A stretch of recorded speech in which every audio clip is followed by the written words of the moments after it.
1 second.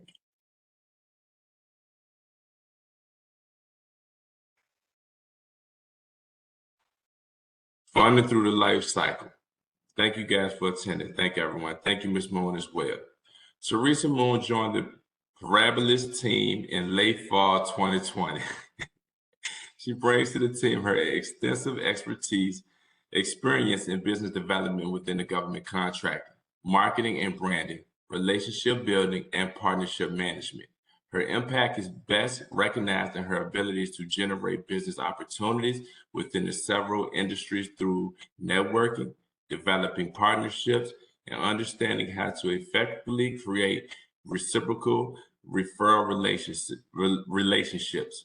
Ms. Moon builds lasting relationships through loyal and trustworthy corporations and commitment. Welcome, Ms. Moon.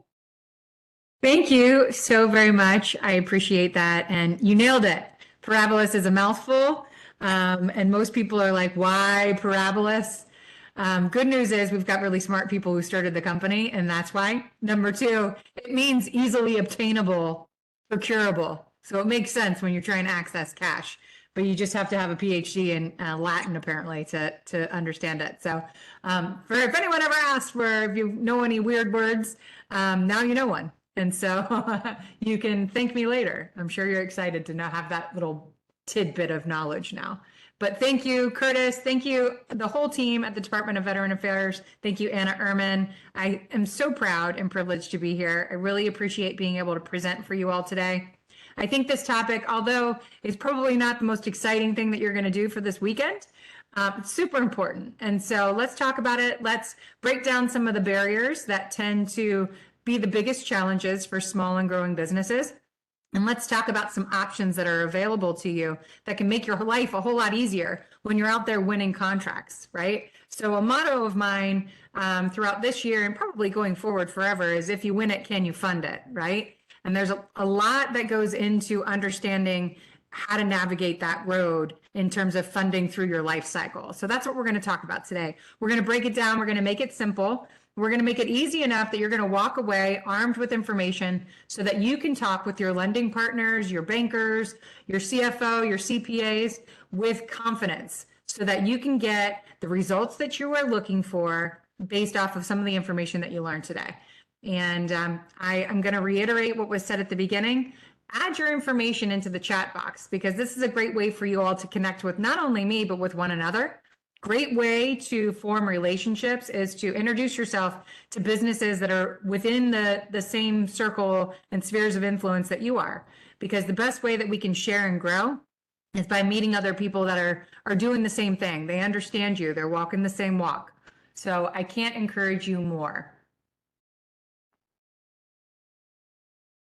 So let's see.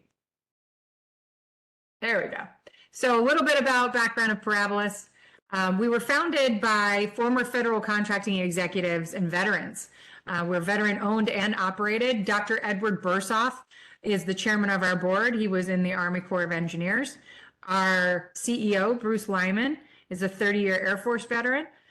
So we are, the foundation of what we do is built with a service mentality. So we do understand how to service the government contracting environment in whole, but we have a special soft spot for servicing the veteran communities, STV, OSB, veteran-owned businesses of all kinds. And so that's why I was extremely encouraged and positive about what we could accomplish together being in this program and talking to you all today. So the founders of our company are titans in the industry. Each of them, board of directors, have more than 40 years experience in the government contracting industry, each of them. So we're looking at, 150 years between them of experience in the industry. Our CEO, while he was in the Air Force Reserves, owned his own contractor, and also when he retired, owned a contractor as well. But while in the Air Force, he was writing contracts and working on that side of things. So we understand the government contracting industry from the inside and the outside, what it's like to be on the inside from the government side and what it's like to be on the outside as a civilian contractor. So there's lots of things that you can learn from us. So let's talk about what we're going to walk through today in this program. So the things that I'm going to suggest to you are making a plan. It's got to be something that is well thought out. You didn't get into business without making a business plan. And within that business plan, you need to talk about strategic growth. And strategic growth is only achieved with understanding what your lending options are through each stage of growth. Things that you can do to, keep your business growing are building partnerships and not being afraid of subcontracts. I know a lot of business owners get into government contracting and they think that their first win needs to be a prime. And that is just setting yourself up for disappointment, because if and when it doesn't happen, subcontracting is a great way to not only earn past performance, but to get your feet wet in a positive way. You're still earning contract award dollars, right? But you're learning how to do it. You gotta crawl before you walk. And it isn't a negative, because you can get multiple subcontracting awards that can amount to more than what a prime award would have been on its own anyway. So don't be discouraged by subcontracts. Additionally, finding your first buyer is super important, and you need to know how to designate where to find those specific buyers, right? There's an old adage in sales, spray and pray, right? We used to knock on people's doors back in the day, show up everywhere with a stack of business cards and throw them on people's desks or in their face. How well does that work out? We don't want you to spray and pray. We want you to be strategic in the way that you're going after business. And this is going to take market research and an ability to designate who is frequently buying what you're selling. There's resources like fpds.gov. This can be utilized to narrow down your buyers by using your product services code, which is different than your NAICS, right? It's a more concrete identification of the frequency and the dollar amounts that are being spent on what you're selling and by whom. It can also designate some of the competitors in your environment that have already won. These could be people that you could seek out as a mentor, or you could potentially do a joint venture or partnership with down the line. So it's a great place to start. fpds.gov is a public website and it's free. So I encourage you to check it out. Additionally, we're going to talk about what options are available to you in means of lending and funding. In a perfect world, you wouldn't have to borrow any money. But if and when you do, it's important for you to know the questions to ask and who to ask and the journey and path to follow, so that you're doing it well and you're not setting yourselves up for failure in that capacity. What makes you bankable? We're going to talk through that. Is your bankability sustainable? And debt is not a four-letter word. And by that, I mean the bad words, right? We've got lots of those. Debt should not be one of them, especially not as it pertains to your business. So here's a typical chart that displays what a life cycle of any type of business, really, not just a government contractor. So in the beginning, as a startup, there's not a whole lot that's available to you. And I'm sure I'm preaching to the choir to most of you right now. The access to capital or cash infusions for your business are few and far between, because of the fact you haven't been in business for very long, or you haven't had a lot of skin in the game, right? So you may have already been discouraged by your banking partners or by other lending agencies that you're seeking out because you haven't been in business for very long. So within the first 6 months to 3 years, you're going to have limited access. A lot of it's going to be through alternative capital. A lot of it could be through personal funding yourself, right? People taking out equity lines of credit or personal credit cards, or borrowing money from friends and family.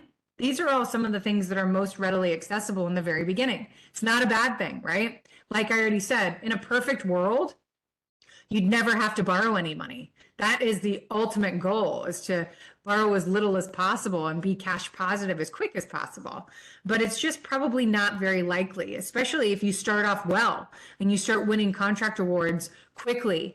You're going to need cash infusions to fund that work. So it's going to be really important that you know where to go. The second stage of growth is going to move into easing into bank financing, which is becoming more and more difficult these days, right? We all know what's going on in the banking industry. We're all seeing the banks out west that have failed, and we're wondering what the heck is going on, right? We're in a very bumpy economic terrain right now, and the banks are, as a result, tightening up restrictions more than ever. But it isn't a personal choice by the bank. The bank isn't refusing to lend you money or lend you more money because they don't like you.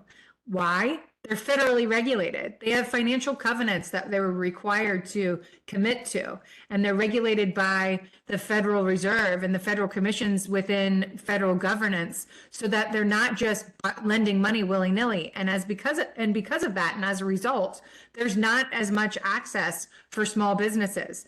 Big businesses are having a tough time accessing money right now as well, or increasing their access. It's across the board. It isn't a me factor, it's a we factor. Everyone has an issue with it. As you grow into maturity, that's when the banks start to open up a little bit more for you. Like I said, right now it's still a little bit difficult because banks are being very conservative with their ability to lend, but it's just the way it goes. And then as you reach into that transition stage where you're either looking to reinvent yourself, exit the marketplace, or you go into a decline because you didn't make a decision either one. This is where you also need to look into funding sources as well. And we're not going to get too much into that latter stage, but we'll work on the far left side a little bit deeper. So what options are available to you, right? Each stage of growth, like we discussed, is going to provide something different. So in the very beginning, you need to know what is accessible to you so you don't get defeated and you wait too long and you end up having to make a knee-jerk reaction to what the needs are for your business, right? So in the beginning, there's not going to be a whole lot. Your bank is probably going to say no because they're going to require financial documentation that shows 18 to 24 months conservatively of sustainable growth. And by that, I mean slow growth. They don't want to see fast growth. Even though that's what you want as a business owner, and we'll get into this a little bit later, it's not attractive to a bank. It shows risk. And so even though you see that as a positive for your business, the bank doesn't see it as a positive in a banking perspective. And why? Because is that hockey stick or quick growth sustainable? Because they don't want to give you money that you might not be able to pay back long term, right? So each stage of growth is going to provide you something different. And what you don't know or understand about that specific option is definitely going to hurt you. So it's better for you to ask too many questions today, or reach out to me afterwards, or reach out to your banking partner with some of the questions that I'm going to arm you with early and often. Don't wait until post-award to start talking to your lending partners or start looking for lending partners, because by then you might have to make a decision that doesn't suit your needs and might cost you more than you anticipated, which means it's going to cut into your profit, and that can hurt you as well. So it's very important that you set time aside in your strategy or your planning for your business and think about who you might turn to for funding. You've got banks, you've got alternative lenders, you've got, credit cards, God forbid, but it is an option, correct? So we need to look at all of the things that are available to you at each stage. And for the love of it, don't be afraid to ask questions. We need to reach out to one another. Utilize the chat box today. Stick your name in it, your email address, and reach out to one another, right? Similar industries, talk to one another. What did you do? What are you doing right now? Share that information, because your experience is invaluable to someone who hasn't yet reached that stage. And the more we share with one another, even if it means being a little bit vulnerable, the better it is for everyone. So it's super important that you understand that you don't need to be afraid to ask questions. There are no dumb questions at all, especially as it pertains to this subject. And we'll talk a little bit more about why I feel so passionately about that. So what makes you bankable? I have a banking partner who works for a very large institution. And he says all the time that what makes you bankable makes you buyable.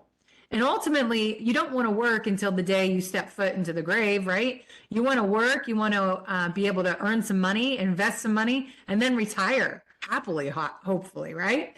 And so you want to be bankable, because when you're bankable, that makes you buyable. You want to be able to either sell or merge or be able to do something that's going to allow you to make that extra money that's going to push you into the retirement that you've already dreamed of, right? That you've always dreamed of. Sitting on the beach, sipping pina coladas sounds good to me right now. So being bankable is a good thing. Why? Because capital that you receive through your bank is the cheapest that you will be able to access. And cheaper is better, right? We want to pay as little as possible to borrow the money that we need. And if you're bankable, that's the way you're going to access the cheapest form of capital. But how do you reach that? right? And so the image that you see here in this graphic is hockey stick growth. That's what you want. What's hockey stick growth? It goes from the ground straight up. Every business owner that's listening right now definitely wants hockey stick growth in their life cycle. I know that I'm preaching to the choir with that as well. But just because you turn a profit doesn't mean that you're going to qualify for a bank loan. The bank wants to see past performance in a similar fashion to the way the government contracting industry wants to. They want to see what you've done and the skin that you've had in the game. They want to see financial documents that prove that, but they don't want to see it quickly. The bank is looking for benchmarks to see if you actually qualify for the type of lending that they can provide to you, right? This isn't their bread and butter though. The bank makes more off of their treasury management services than they do out of lines of credit. That's why they're not going to bend over backwards to lend you money that you might not potentially in their eyes be able to pay back. So they're not going to sit and get super excited that you've come in and asked for a line of credit. It isn't something that they do that makes them money, right? They're an institution that is for profit as well. So they're not going to get super excited when you come in and ask them to do something for you that's not going to look the best on their portfolio, right? You can do other things with them that are going to make them look better as a bank or as a banker. So coming in and proving that you can turn a profit doesn't necessarily mean that they're going to give you any money. There's certain benchmarks like we talked about, 18 to 24, even 36 months of sustainable growth. And they want to see that in audited financials most likely.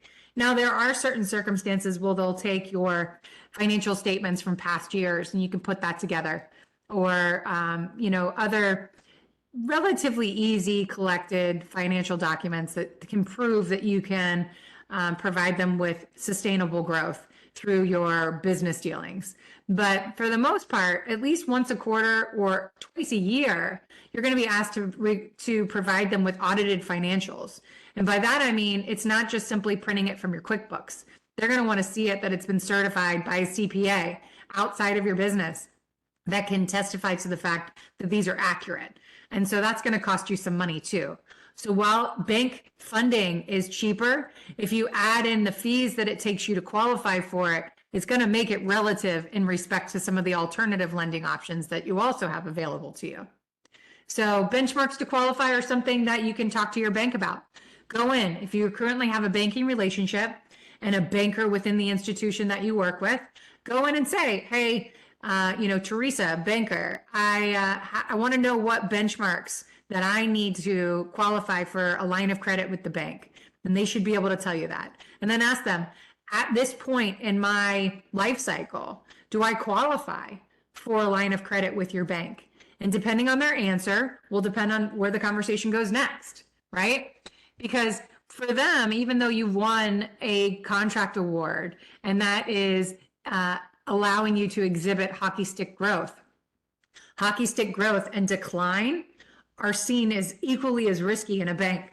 So you need to ask them what the requirements are that they necessitate in order for you to obtain a line of credit. Then ask them, what are the requirements for me to actually keep this line of credit based on the type of work that I do? And what are the requirements for me to increase this line of credit? Because, pardon me, this one contract award is not the end goal for you, right? You want to earn more, bigger contracts, right? So you need to ask them those questions so that you're not constantly having to win a contract and go back to them. You already know, you're already planning ahead. So what do I need in order to qualify for a growing or revolving line of credit that will allow me constant access? And if they tell you they cannot provide that to you, ask them about some of the partners that they work with outside of the bank that can assist with supplemental funding that can help you through the times that your bank is going to say no. And if they can't provide you with an alternative lender that can help you through those times, you need to go find a new bank. Because any banker that's not working with an alternative lender, especially now when alternative lending resources are more necessary than ever, then you definitely need to find another bank. Pardon me.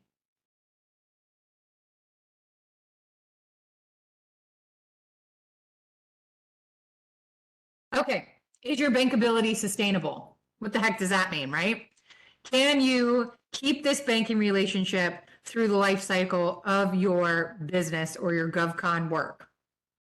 And in the nature of things right now, especially the way the economic turmoil is in our country right now, we're looking at, constant pending recession, constant, instances where we are, the inflation is affecting the way that we do our business. Things cost more. We have to pay our employees more to retain them and attract them and retain them, right? All of these things are imposing more costs and fees to doing business these days, right? So it's imposing more of a need to have a relationship with a lending partner. So making sure that your bankability is sustainable is important to you, right? Alternative lending is typically put in place not for the life cycle of your company, but to sustain you through the points of and period of time in your life cycle where a bank can't help you. So it's not typically something that you utilize forever. Now, there are relationships that you find because of the industry that you find yourself in or the type of work that you do. You might not ever be able to get a loan from a bank, right? There are certain industries that present a risk to a bank that will not allow the bank to give you any money. And some of you are in this audience right now. So say you provide ammunition. A bank probably isn't going to provide you money for that type of work. Or you provide some risky form of construction. General contractors have a difficult time in most cases. Sometimes different transportation industry leaders have difficulty finding funding options. So it's important to know two things. Is your bank ever going to be able to provide you with money? Ask those questions. Tell them. It's your job to educate them on what you do. So you're sitting down across from your banker and you say, this is my business. These are the types of services or goods that I provide. Can you keep up with the growth that I intend to achieve throughout the life cycle of my company? And if you lose a contract or a relationship within the government or civilian agencies that you're working with, or potentially a prime that you're doing business with, if you lose it, it happens, right? We try to diversify as much as possible with our portfolio. There is a potential for you to lose a contract or lose a relationship that's providing you income right now. If in the event you lose a contract or lose a relationship, is your bank going to continue funding you? And this is, a likelihood that everyone faces at some point in time. And so we need to figure out if this banking relationship that I have right now, if they can see you through from start to finish. And once again, if they can't, you need to be able to ask that banking partner for some of the alternative relationships that they might have. And also, can they refer you to businesses that they've also referred to alternative lenders so that you can talk to those business owners about what their experience was? I'm sure someone who has sat in your shoes would love to share with you the good, the bad, and the ugly of what they dealt with in their lending process. It is imperative as business owners for us to break down the barriers and talk to one another about what our experiences are, because that's the only way that we can truly grow, right? Nobody likes to talk about their private matters, and you don't have to divulge how much money you make or anything like that. But if you just simply share an experience that you had with a bank or with an alternative lender, that could definitely encourage or inhibit in a good way another person in the industry from making the same mistakes that you did. And so I really encourage you to have those conversations with people within your niche, within your spheres of influence, because that can really help along the way. We are our own best advocates for our own business. And the best way to succeed is by finding other people who are maybe a little bit further ahead of you in the journey and have traversed that road and can really share with you some circumstances that could help your journey as well. So we've already talked a little bit about banks having alternative partners that they can trust. So what is alternative lending? About 10 years ago, invoice factoring was probably the most prominent alternative lending resource, especially within government contracting. And invoice factoring is not a complicated subject in terms of what it actually is, but it becomes convoluted and a little bit confusing as it comes to rates. when we see in a banking relationship, the rates are regulated by the federal government, right? We know that. So any bank that you walk into is going to have a similar rate for their funding. When you go to a invoice factoring company, their rates are set by the business itself, the service provider. So you're not going to see a lot of consistency with it. And so what we typically see in the marketplace is anywhere between 20% to 50% in APR for an invoice factoring company, which is extremely expensive, correct? So it isn't optimal to utilize something of that nature for very long. However, it may be something that, based off of your industry, that you have to lean into at some point in time. At Parabalis, we provide what we call revolving lines of credit. They're more similar to what a bank provides, and they offer you access in 3 different ways. A line of credit that allows you to utilize your accounts receivable.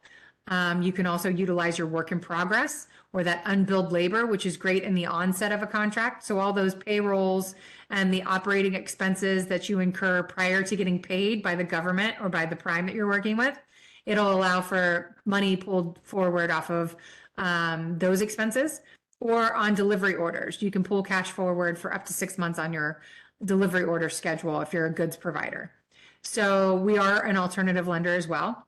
Then on the farthest spectrum for alternative lending is what's called merchant cash advance. And I can't encourage you more than to stay away from merchant cash advance. With this is, it's one of those, if it sounds too good to be true, it probably is. And because of that, it ends up putting businesses who are desperate to get access to capital quickly, it puts them in a payment schedule that almost never allows them to turn a profit. We're looking at triple-digit interest on something that shouldn't cost anywhere near that. So I've seen merchant cash advance contracts that have charged up to 300% interest, and that's just asinine. So I can't encourage you more than to stay away from that. It is not your only option. So if somebody's telling you that that is incorrect. I'm happy to chat with you about what might be a better fit for you on the alternative lending side. And I can take a conversation with you on a one-off after this at any time. So please, please, please feel free to reach out to me as well, because we're not going to be able to get too far in depth about each of the different options on the alternative side, but I'm happy to chat with you afterwards about that. And like we said before, debt is not a 4-letter word. This sounds funny, and I, of course, I made this slide in keeping with George Carlin, right, and all of his dirty words. And, we all have lots of dirty words, I'm sure, in our repertoire, unless you're a far better person than me. But debt shouldn't be one of them.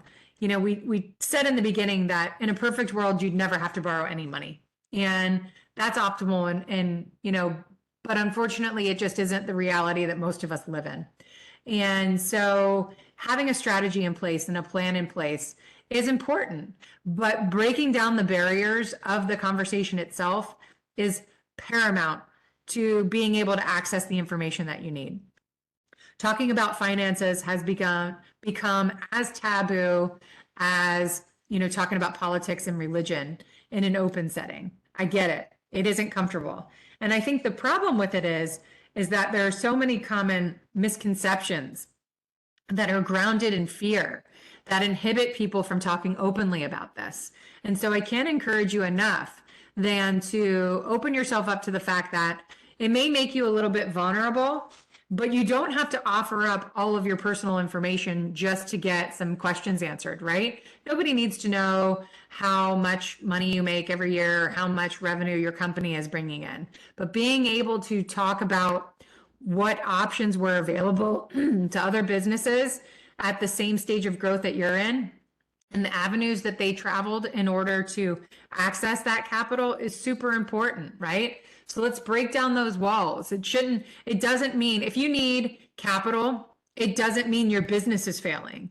If you need capital, it doesn't mean that you weren't smart enough to manage your finances well enough.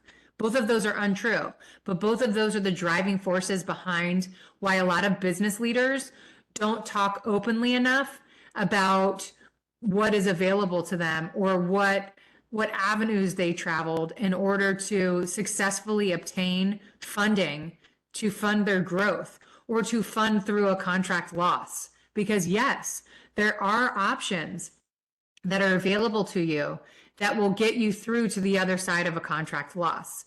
Anyone who understands government contracting understands the fact that there's an ebb and flow to it.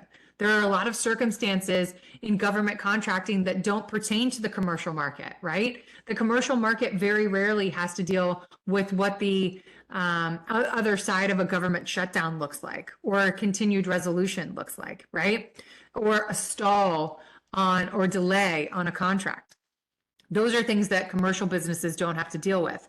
However, the one thing that commercial businesses don't have in their favor is the fact that it's evergreen in federal contracting. And you guys know that. That's why you're engaging with federal agencies to do business. The federal government is the largest purchaser of goods and services in the entire world. They are, number one, not going to stop buying goods and services. And number two, they always pay their bills. So there's guaranteed payment. If you get a contract that's backed by the FAR, with it, you are guaranteed payment from the federal government. So you're not going to have, you might have a delay, right? And you guys probably have already experienced that, or those of you who are getting engaged just now and are working towards your first contract, you'll see payment terms are going to be, distinctly defined in your contract. However, there's always reasons why payment could be late. And if you're a subcontractor, you're not getting paid first. So though the prime may have negotiated a 30 to 60 day pay remittance, that doesn't include you in it. Your prime is going to pay you after they get paid in most circumstances. So it's important for you to keep all of that type of information in the back of your mind when you're building your strategy, so you always have access to the cash you need. And knowing the difference between cash flow and profit is hugely important at this, because just because you're turning a profit doesn't mean that you're going to have adequate cash flow to meet the needs of your operating expenses. So it's so important to empower yourself with the knowledge you need to understand where your money is at all times. The business leaders that I gain the most information from and the most knowledge from are in the leadership of my company. I spoke earlier about our CEO having been a business leader himself. And he says all the time that one of the first mistakes that he made was not hiring someone off the bat to handle his finances for him, to handle his financial reporting for him. Because if you don't know where your money is, good, bad, or otherwise, you don't know if you're doing well or if you're doing poorly. And as a result, you don't know the adjustments that you need to make in order to sustain your growth or turn it around.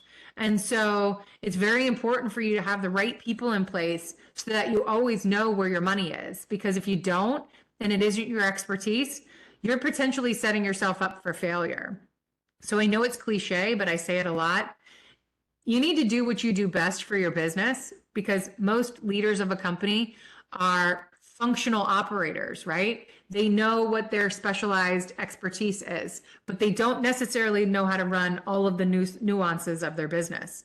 So do what you do best and outsource the rest. It might cost you a little bit of money, but the money that you'll make in return for doing things that you don't know how to do well properly by having someone else do them for you, you're going to get that back. Tenfold probably, because you spent the time building a team around you of experts who know how to do the things that you don't necessarily know how to do. So part of your strategy should be putting people in place that can walk you through aspects of your business that you might not necessarily be an expert on. Empower yourself with the knowledge that you need to get yourself from one stage of growth to the next. It isn't enough just to be static.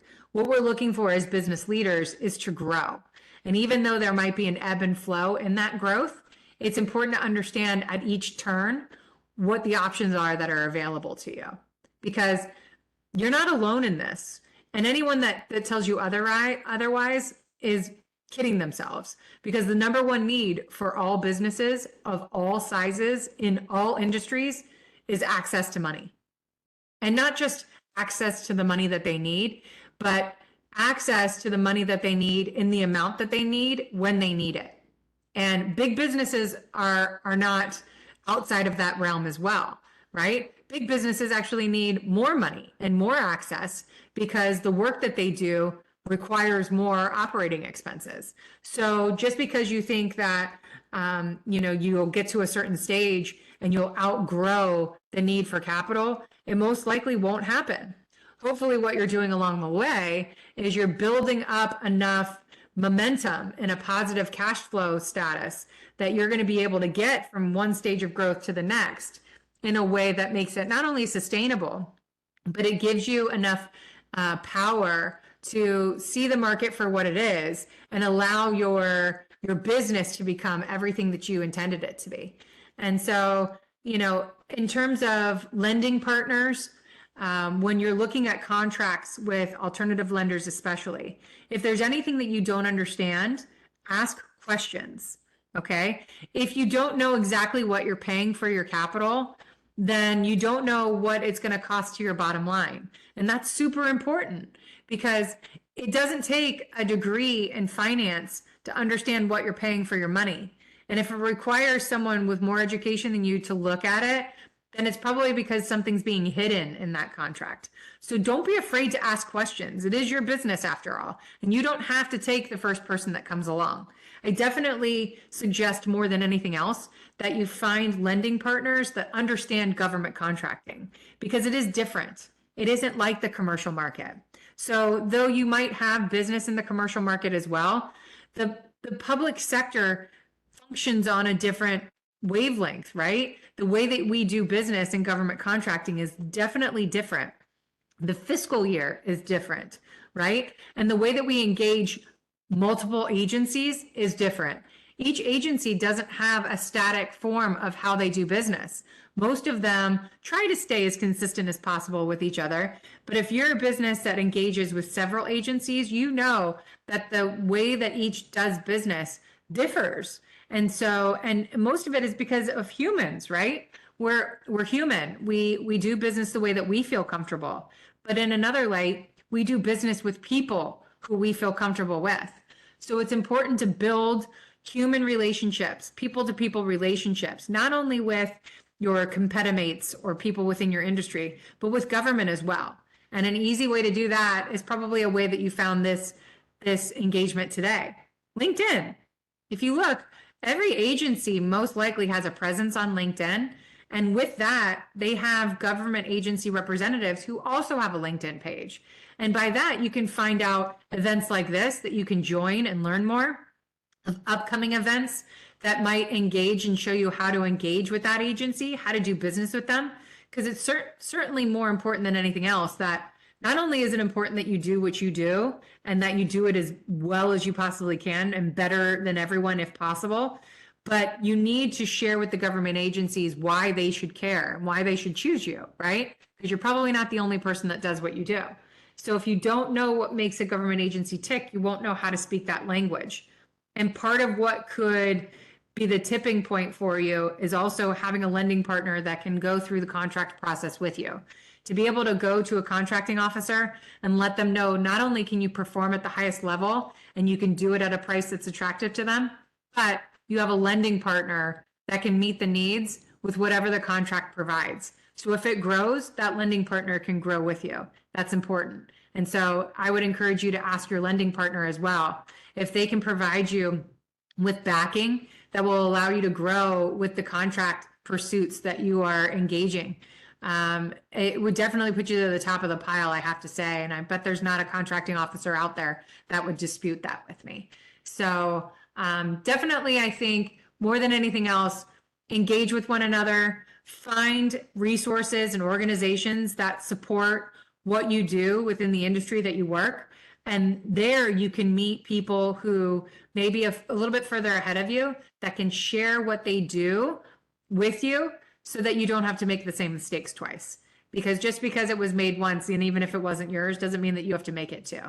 It doesn't have to be the lesson that's learned, because sharing with one another and the experiences that you have can be more beneficial than you can imagine. And so I think I'm going to get off my soapbox now. I think I've beaten the dead horse as well as possible, and I'd love to be able to open up to Q&A with you all and engage and take some questions. And don't be afraid. Like I said, no dumb questions. Ask away.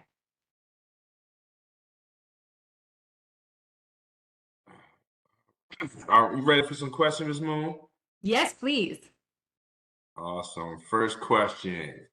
Do you have to consider your social economic classifications, example SDVOSBs, with debt financing? Obviously, the ownership structure of your entity wouldn't change, but I've heard that debt financing can complicate your certification slash recertification from SBA slash VA. That's a great question.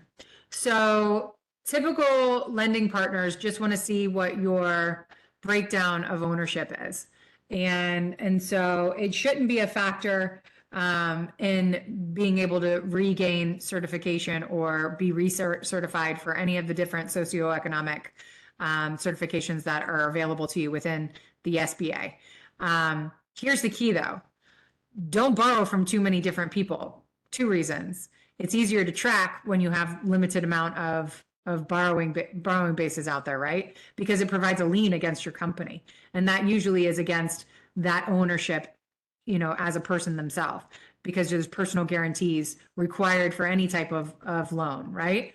So it shouldn't prohibit you from a certification process. I'm not 100% sure on SDVOSB certification, but I know, for instance, with the 8A certification, there is a tenet within the requirements that requires you to prove your potential for success. And within that is a stipulation that you prove that your credit is good and that you have access to funding in the event that you win a contract that's a set aside for an 8A business. So in those circumstances, it's going to benefit you more to have a lending partner on hand that can provide you with a letter of financial capability. I think that across the board is going to help, but limiting your lending partners is going to be key, because each lending partner is going to require, a personal guarantee, and that's going to show up in credit reports in certain circumstances. Not all lending partners are going to require that, but certain alternatives will require a lien against your company. And some of them require certain positions, like a bank requires first position. And so that could be something that's detrimental to your personal credit. But there are lending resources like ours, for instance, that doesn't require personal credit status or business credit status. So there's a lot that we can walk through on that, but I understand your concern. But there are ways to get around it so that it doesn't affect your certification for sure. Awesome. Thank you. Thank you. Thank you. Next question. How do you approach receiving and responding to investors? Specifically, receiving emails and wanting to verify if the investors are legitimate versus a scam? Great question. Unfortunately, there's no regulation against investors. But here's my soapbox on this. It is easier to acquire strategic debt by the means of a line of credit than it is to give up equity. Because what could be a small amount today of equity, if you're growing your business in the way that you intended, that equity grows with it. And so if you give away a portion of your future profit, there's no telling how much that can cost you. But if you're paying down your debt and paying an interest fee, that will eventually go away. You can pay that off, and then you still have the entirety of your business. Now, there are some businesses that require an enormous amount of capital, right? There's some technology, some proficiencies that require a lot of capital to get going because of the type of work that they do. And in those instances, there are many reputable investors, angel investors that can get involved. But the way that you vet them is by simply looking them up online and then finding people who, LinkedIn is a great place. Go to their LinkedIn pages, find people within your network that are connected with them, and reach out to those people and ask them what their experience was. Also go online and research them, right? Better Business Bureau is going to be going after people, or people are going to, it's like the rule of 10. If you enjoy someone or enjoy someone's services, they might tell one or two people. But if you do wrong by a business owner, they're going to tell every person that they know, right? So it's really easy to find that type of thing. But unfortunately, there's no regulation to it. So you just have to sift through it, but do your research, take your time with it. But I always advise to look into strategic debt before equity investment, because why give up your future equity, your future profit if you don't have to? It'll cost you a lot less in the long run to bring on some strategic debt, and it will be giving up your future equity or your future profits. Thank you. Can you put I think you put your information in the chat earlier, Ms. Moon, but I did. I think it was disabled. Can you put it in there again, please? I sure will. Thank you.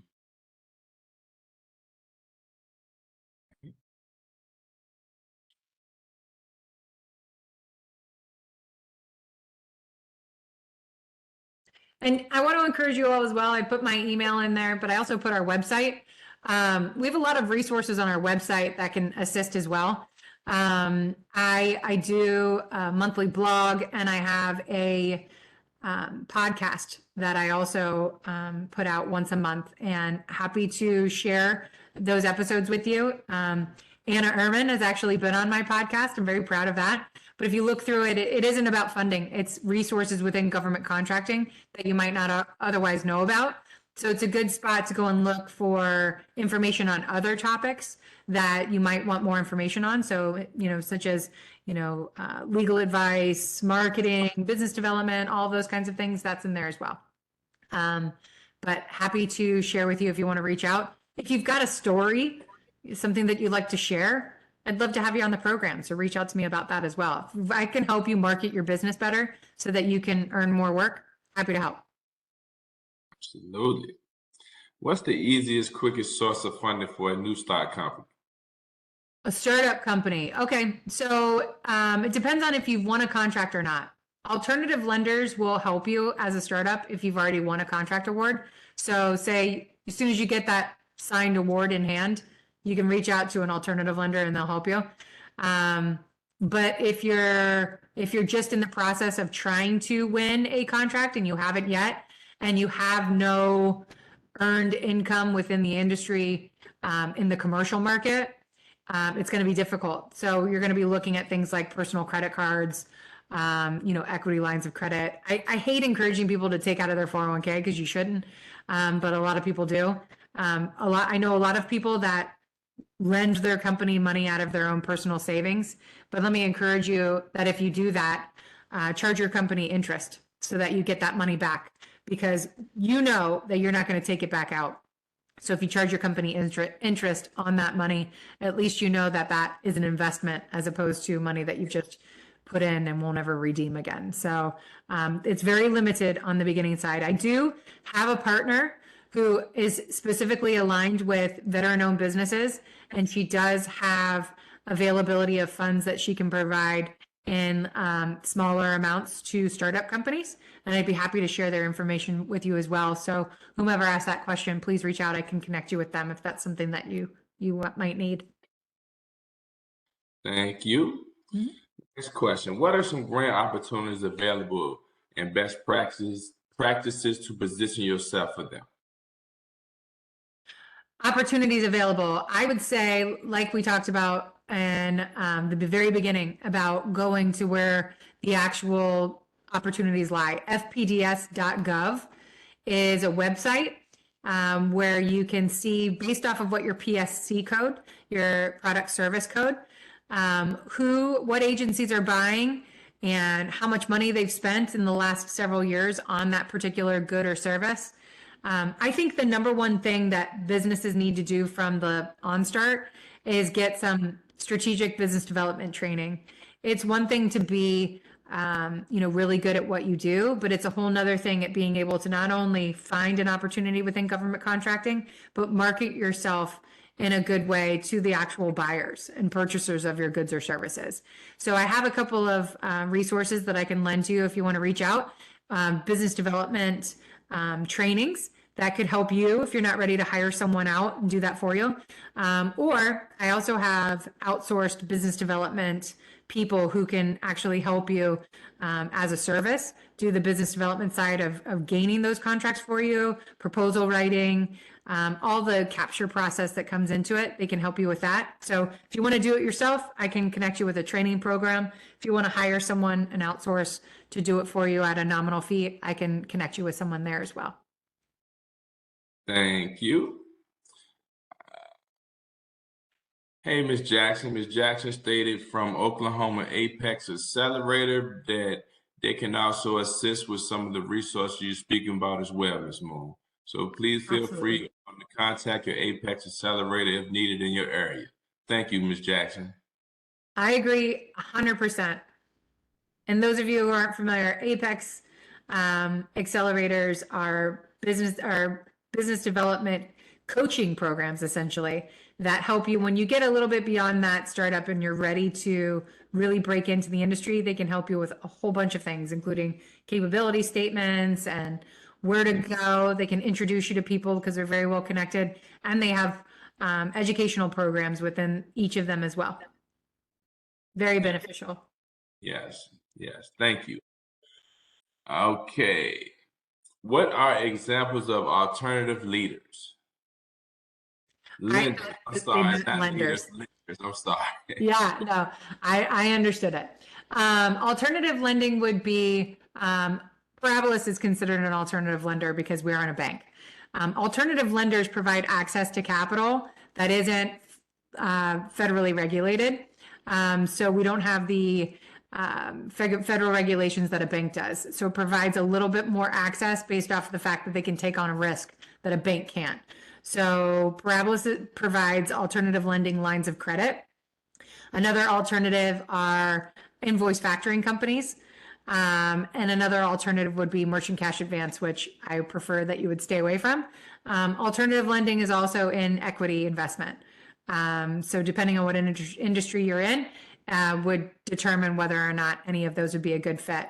Happy to have a consultation with you at any time to chat through what might be a good resource to you. If I can't help you myself, I have plenty of independent partners within the industry that might have another alternative access that I could introduce you to. So happy to help any way I can. Thank you. And it looks like that's all the questions we had. That was wonderful. Awesome. Well, if you're one of those people who just doesn't like to, ask something too quickly and you think later that you have a question that didn't get answered, and I encourage everyone, connect with me on LinkedIn. I'm very active on LinkedIn. I travel the country to conferences for different organizations and different events nationwide. And so if I'm in your area, please come and meet me, but connect with me on LinkedIn and let's chat. There is no fee to talk to me anytime, even if you don't need me. I've got a huge network that I'm always willing to share. So feel free to reach out. Thank you, Ms. Moon. I appreciate your time and I appreciate everything you have done. I got one question that came in before we close it out. You mentioned subcontractor earlier. The problem new businesses have is no one wants to partner with them because they have no track record. How or do you have any suggestions on how to overcome this obstacle? I don't know who just said that, but you've just laid out what probably 90% on this call are thinking, right? It's like a chicken and the egg, what comes first.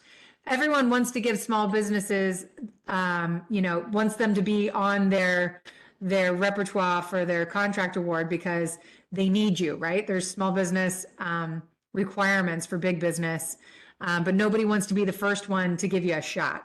So you want to know how you build your name, and that's through getting your name out there properly. So going to events and introducing yourself to businesses that work within the same industry as you is important. Building relationships within the industry that you work in is the most important thing in order to gain that past performance history that you're talking about. So if you know of an organization that supports whatever industry you're in, find out what events they have throughout the year, go to those events and walk around and introduce yourself to everyone you can. Because if there's one thing that I can, say to you that's really important is that it is so important to show up. It's 90% of the hurdle that challenge presents. Being in the room and letting people know who you are and what you do is super important. But making friends is even more important, right? Because people are human, we're human beings. We like to do business with people we know and people we like. So if you know that a specific agency does business with work that you provide, go and introduce yourself to those people and let them know who you are. And ask them, hey, is there a business that you work with right now that does something similar that I do, or something that my business could support that you could introduce me to? Relationships are everything in this industry. It's a huge industry, hundreds of thousands of businesses engaging every year in the federal marketplace. However, it's a very small world, and you'll hear lots of people say that. So the more relationships you build, the more people will know who you are. And the more people who know who you are, the better able you'll be able to form relationships with people who can help you get that past performance history. So 2 things. Get some business development coaching or find someone who can get you in the door to win that work for you, because there are businesses that will give you a shot. And make sure you're marketing yourself properly. If your capability statement doesn't show that you actually have experience in that field, I know a lot of military personnel, when they go into civilian life, they take what they did best in the military and they translate it into what they do now in their civilian work. Use that. Talk about what you did when you were in the military that catapulted you into using that as your civilian business. That's past performance right there. So use that in your story. Let people know about it. It'll help you grow quicker. Awesome. Thank you, Ms. Moore. This was great information. Wonderful, wonderful. Yes, everybody will receive a copy of the presentation, and this recording will be on our YouTube channel. So once it's posted, please go and take a look if you want to revisit it. Will you please send me the transcript of this discussion? Yeah, it'll be recorded, so you'll be able to review it and also get a copy as well. These are questions the chat will not address. YouTube channel. Thank you all. No, thank you, Ms. Moon. I will provide the YouTube channel as well in the presentation, so you will have a copy of the YouTube address in the email as well. I think somebody asked about the transcript of the discussion. If you want a copy of the chat, I can send that as well, because everybody was doing network, so I can send that as well. So thank you all for attending. I hope everybody have a wonderful day. Stay cool. It is a survey after this presentation. Please fill out the survey. We want to know how we did today, so we can we take your feedback and we continuously improve each and every day. And also, I would like to share those results with Ms. Moon as well. So I hope everybody have a wonderful day, and I will see you soon in our next event. Thank you. Thank you. Have a great day. Have a great day.